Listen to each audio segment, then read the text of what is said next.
Bueno, buen día. Buen día.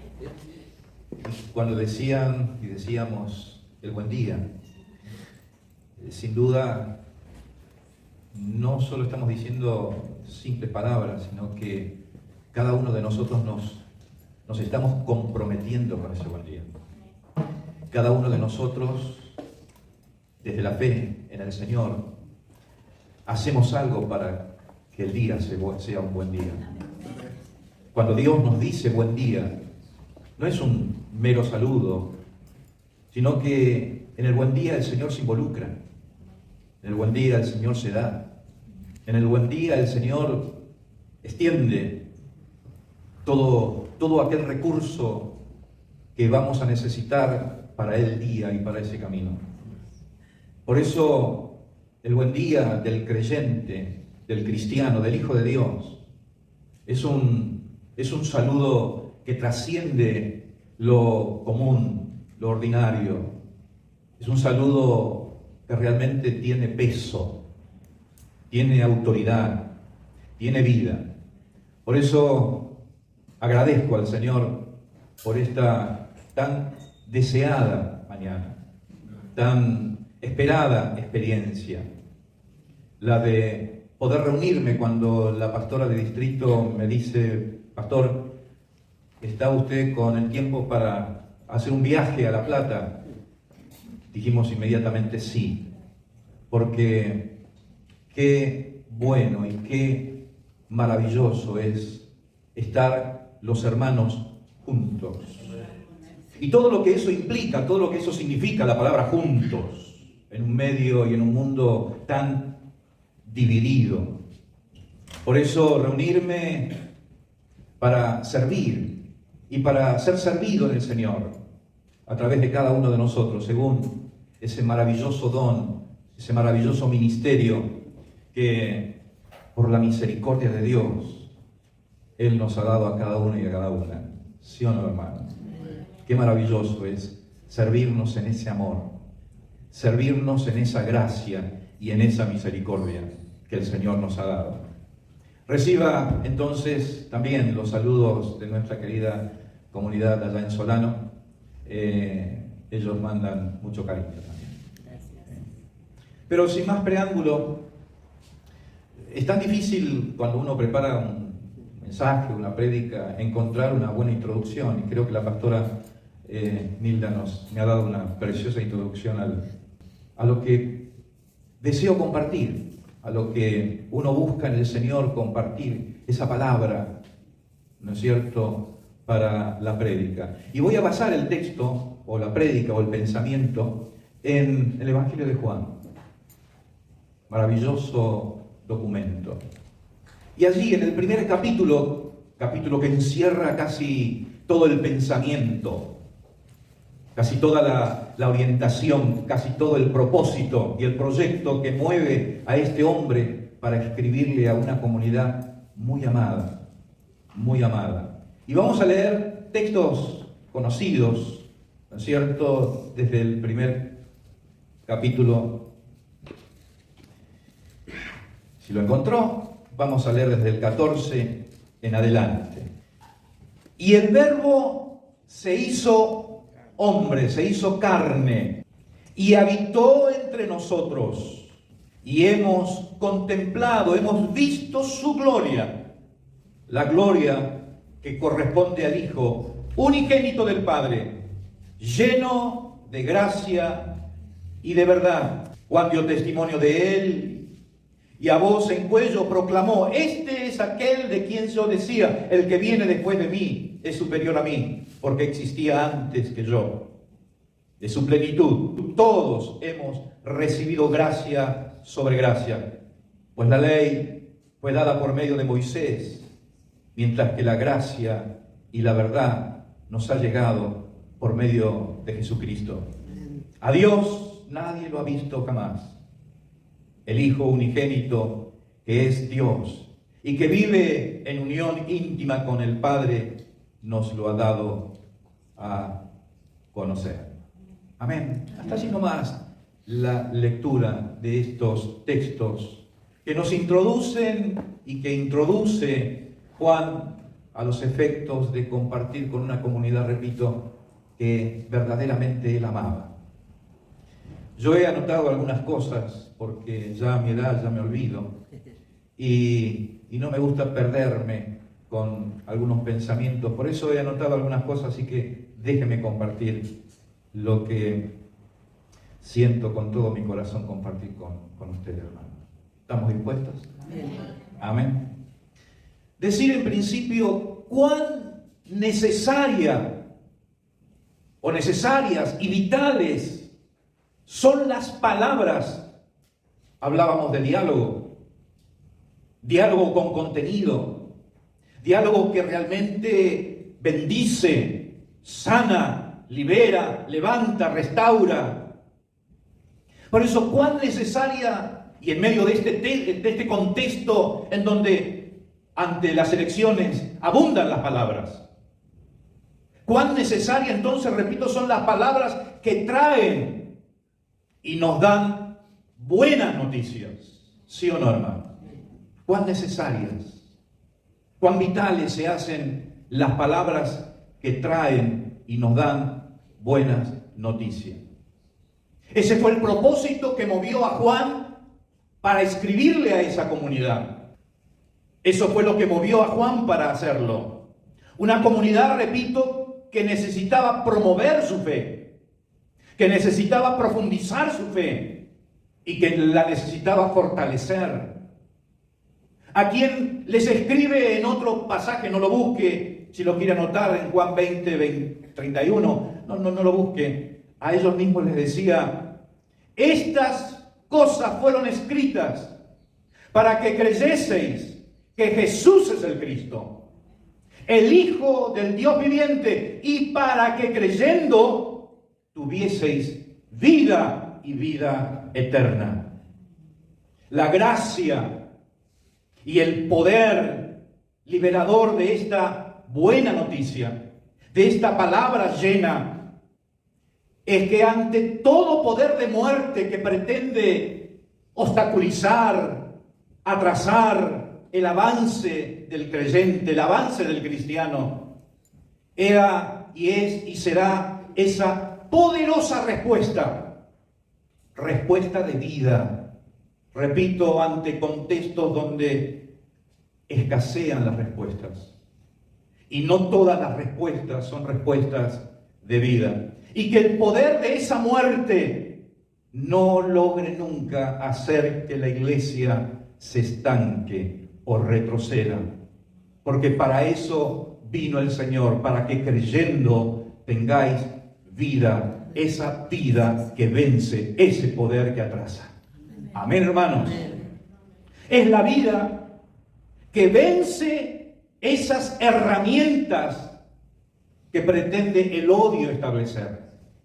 Esa vida que vence esas herramientas que la violencia, instalada de muchas maneras, pretende hacer que nos desanimemos y abandonemos realmente nuestras propias herramientas de vida y de vida eterna. Amén, hermanos. No solo por creer, decía Juan, sino que en el acto concreto del creer podamos servir y cubrir la integralidad de la vida, ¿sí o no, hermanos? Porque eso es el Evangelio. El Evangelio es buena noticia que cubre la totalidad de la vida. ¿Lo creemos así? Ante las propuestas tan parciales de este mundo, ante propuestas tan dudosas de este mundo, la buena noticia que usted y yo tenemos y que usted y yo somos, porque no solo tenemos una buena noticia, somos una buena noticia. Podemos realmente creer con todo nuestro corazón y al creer estar verdaderamente poniéndole sabor a lo que somos y a lo que decimos. Amén, hermanos. Por eso, no solo creer, decía Juan, sino que en el acto concreto del creer podamos servir a la integralidad de la vida.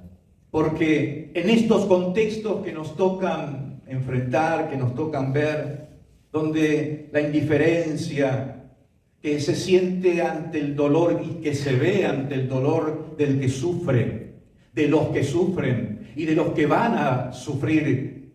Realmente la buena noticia que Juan está compartiendo con sus hermanos tenía realmente un propósito liberador, un propósito sanador, un propósito salvador. Amén, hermanos. La necesidad entonces de esa buena noticia, que no solo traigan, sino que también nos dejen posturas y posiciones verdaderas de esperanza, ¿sí o no? Que la iglesia en este tiempo tan especial por el cual le toca vivir, verdaderamente tener una posición de esperanza, ¿sí o no, hermano? Una posición de esperanza que, aunque tenga que enfrentarse esas posiciones de esperanza ante actitudes que pretenden desgastar el ánimo, desgastar el aliento, que esa postura de esperanza sea una postura que permanezca. Amén. A pesar de los climas, a pesar de las circunstancias, a pesar de las pruebas y de las luchas, que sea una postura de esperanza que permanezca y que verdaderamente venza toda oposición para la gloria de Dios, para la gloria de aquel que habita en nosotros. ¿Sí o no? Aunque muchas veces esas posturas de esperanza, permítame utilizar, para muchos sean posturas hasta escandalosas, porque cuando el Señor tomaba posición frente a la necesidad humana, su postura para muchos era una postura escandalosa, era una postura incómoda, era una postura molesta, como tocar al leproso, como asistir a un niño, como acercarse al que sufre. Es que no pecan estos para estar sufriendo lo que sufren. Al punto tal, recuerdo en aquel momento cuando no sabían dónde buscar la respuesta ante un ciego, le dijeron, ¿y este nació ciego? ¿De dónde sacó el pecado? ¿De dónde sacó su maldad? Señor, ayúdanos a tener una mirada de misericordia, a tener una mirada de gracia, a tener esa mirada verdaderamente que bendice al que sufre y al que necesita. Este fue sin duda el distintivo mayor en el Evangelio de Juan. Un distintivo renovador, incómodo, como dije recién para muchos, pero fue el distintivo que bendijo y que cuando usted lee el Evangelio de Juan se va a encontrar y se va a deleitar realmente con esa intención pastoral, con esa intención profética, con esa intención valiente. Cuando le escribe, léalo cuando tenga su tiempito por allí, todo el contexto maravilloso de este maravilloso Evangelio. Este fue entonces y será esa misión donde las palabras, y escuche esto, hermano, donde las palabras se hacen verdaderamente cercanas a toda necesidad, donde las palabras no están lejos, sino que están cercanas, cerca de toda necesidad. Es decir, Juan decía, donde las palabras se hacen carne. ¿Sí o no, hermano? Donde las palabras se hacen carne. Y repito, el contexto en el cual estamos viviendo, donde cada partido político hace su mensaje, envía su propuesta, la iglesia no puede dejar ni renunciar a ese ministerio de que su palabra se haga carne. Cuando usted hable, lo que habla se haga carne. Amén, hermanos, que se haga carne. Entonces, esa fue la misión que movía a Juan. Y esa fue la misión que animaba a Juan. Y esa fue la misión por la cual trabajaba Juan, la que conoció y la que pudo ver. Y la que pudo entender y comprender y saber que fue la misión de Jesús. Porque de tal manera amó Dios. Escuchemos esto. Porque de tal manera, ¿por qué dice de tal manera? Amó Dios que envió a su Hijo, que dio a su Hijo, que se dio a sí mismo para que todo aquel que en Él crea no se pierda, sino que tenga vida eterna. Amén. Y estos son más que palabras, son palabras que se hace carne. El Dios que se hizo carne. Usted y yo que nos hacemos carne del que sufre. Donde sus palabras ahora tienen esa autoridad. Donde sus palabras y mis palabras tienen esa dimensión. Donde verdaderamente su vecino, mi vecino, nuestro barrio están esperando esas palabras. Porque saben que la palabra de la iglesia se hace carne. Amén, hermanos. Juan hace frente a todo esto. Porque no solamente dice se hace carne, sino que va más allá, habita entre nosotros. No se queda solamente en que las palabras tengan ese contenido, sino habita entre nosotros. Hay un paso más profundo, que solamente nuestras palabras se hagan carne. Se anima a habitar con el que sufre. Generalmente sostenemos el sueño en un casamiento, en un cumpleaños, hasta las 7 de la mañana, 8, 9 de la mañana, toda la noche bailando, estamos allí. Pero cuando alguien está en terapia intensiva, cuando alguien está sufriendo, a las horas o a la hora nos dormimos. A Jesús le pasó cuando llevó a sus discípulos. Estaba realmente necesitando, y era tanta la angustia, tanta la necesidad del Señor, que los discípulos no pudieron soportar. No habéis podido soportar conmigo una hora.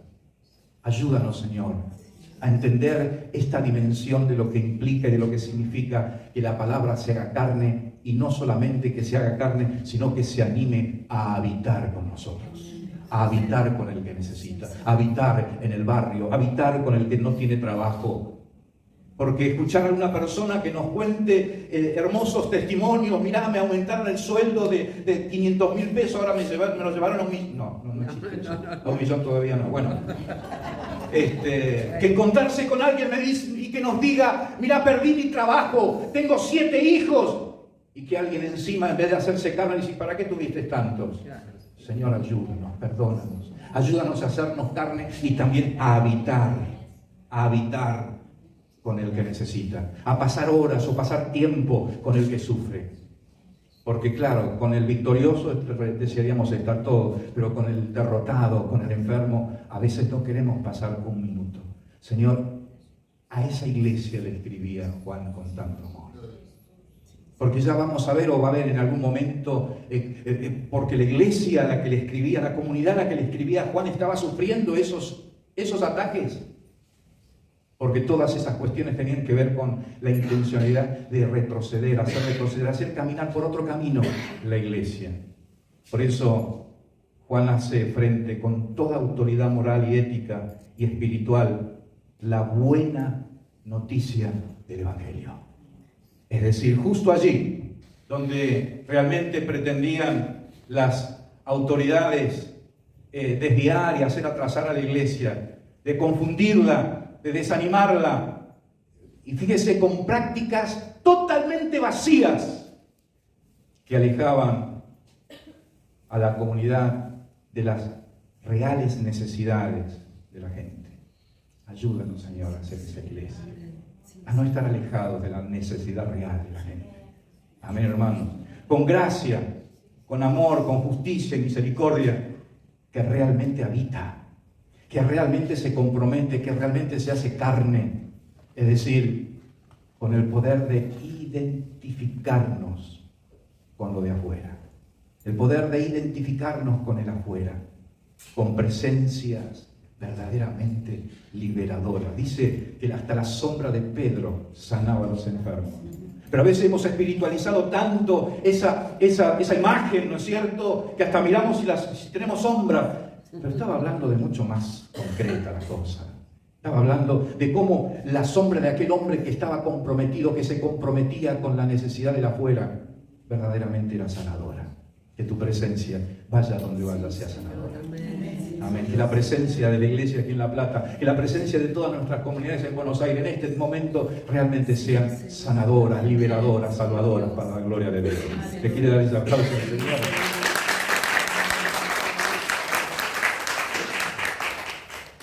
Fíjense que los tres primeros énfasis que Juan hace en este maravilloso primer capítulo de su Evangelio tienen ese propósito de confirmar la fe de una comunidad de creyentes sencillos, que tenían que enfrentar realmente el poderío de asimilación que tenía una cultura griega, una cultura judía y una cultura romana. Muy fuerte, pero allí estaba Juan escribiéndole a esa comunidad que estaba sufriendo. Y le dice estos tres énfasis simples. Y el Verbo se hizo carne. La palabra se hizo carne. La palabra de la iglesia se hizo carne en La Plata. La palabra de la iglesia se hace carne en Solano. La palabra de la iglesia se hace carne en Bonzi. La palabra de la iglesia, la palabra del Evangelio, la palabra que comparte la iglesia, ya no es una palabra hueca y vacía. Es una palabra que brota del compromiso, brota del identificarse con el que sufre. Estamos viendo esto, lo entendemos, ¿no es cierto? Es cuando realmente, hace muchos años, uno estaba aprendiendo algunas cosas, un familiar mío pierde un familiar muy amado. Entonces yo no pude estar, ¿no es cierto?, en ese momento. Y lo único que se me ocurre es abrazarlo y decirle cómo me hubiese gustado estar con vos en ese momento. La respuesta no fue muy buena, les puedo asegurar, pero no estuviste. Qué tremendo es eso, ¿no es cierto? Qué tremendo es cuando eso le pasa a la iglesia, que la iglesia se va a veces en palabras y dice cómo me gustaría estar con el que sufre, pero no estás. Ayúdanos, Señor, a que el Verbo nuestro se haga carne. Ayúdame, Señor, a que yo sea un verbo que se haga carne. Amén, hermanos. Somos verbos que se hacen carne. Porque si no espiritualizamos y nos olvidamos y pensamos que solo hubo un verbo que se hizo carne. Ahora, usted y yo somos ese verbo que se hace carne. Porque la palabra del Señor dice que Él habita entre nosotros. Mientras estaba sentado allí se hablaba de la casa del Señor. De la casa del Señor yo recordaba aquella sentencia tremenda cuando los profetas le decían: y tu casa será deshabitada. Y tu casa será desierta. Señor, que la casa del Señor, que es usted, que somos nosotros, no quede nunca desierta. Que no quede desierta. Porque el pueblo creía que era el templo, ¿no es cierto? Era el templo en el Antiguo Testamento, esa era la casa. Y cuando quedó deshabitada fue terrible aquello. Y usted sabe que la iglesia es el templo del Espíritu Santo. Habita entre nosotros, habita en nosotros y habita por nosotros. Y si Él habita, yo también puedo habitar con el que sufre, habitar con el que necesita. Lo estamos viendo allí, hermanos, con gracia, con amor, con justicia, con misericordia. Y el Verbo se hizo carne. Cuando las palabras realmente se hacen carne, no la podemos comparar absolutamente con nada. Usted y yo somos testimonio y testigo de esa palabra que un día se hizo carne. Esa palabra que un día se acercó a nosotros y nos dice: te invito a que vengas conmigo a un lugar donde vas a ser ministrado, vas a ser bendecido. Te invito y te voy a acompañar. Una sencilla invitación, donde usted se comprometió y donde no solamente dejó a esa persona a manos de otros, sino que se comprometió a seguir, a continuar, a ayudar, a animar y a tantas cosas sencillas y simples que hacen que una persona realmente vuelva a vivir, vuelva a tener esperanza, vuelva a confiar en el prójimo, vuelva a confiar en su par. Porque la desconfianza se genera cuando las palabras no se hacen carne. Y el Verbo se hizo carne. Por eso, qué linda es esta mañana. Qué lindo es este buen día. Donde el Señor está haciendo carne su palabra. ¿Sí o no, hermano? Donde Dios está haciendo carne. Pero no solamente decía Juan eso, sino dice: el Verbo se hizo carne lleno de gracia y de verdad. Lleno de gracia. Fue el testimonio, fue lo que pudieron ver, lo que pudieron tocar, lo que pudieron experimentar. Pero eso que pudieron ver, tocar y experimentar no se iba a quedar allí. Y yo rogaré al Padre, dijo Jesús, y yo rogaré al Padre para que el Espíritu Santo también esté en vosotros. Y cosas mayores que estas veréis. Veréis cómo la palabra se hace carne y ustedes son verdaderamente mis discípulos. Y el mundo creerá. Amén.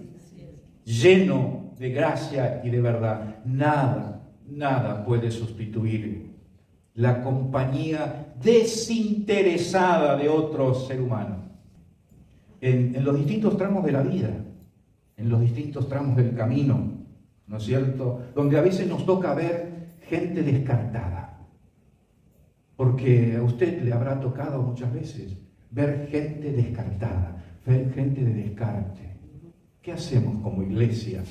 ¿Cómo actuamos como iglesia frente a lo que usted y yo entendemos realmente, lo que implica y las razones y el propósito que lleva a que cada vez más aumente el descarte en el mundo?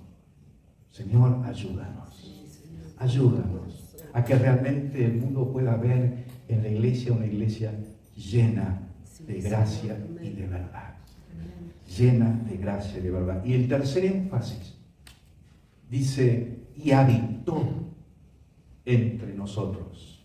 Por eso, nada más liberador y oportuno que el gesto de amor, de misericordia, que se anima, ¿no es cierto?, no solo a hablarnos, sino a habitar con nosotros, habitar con el que sufre, habitar con el que necesita.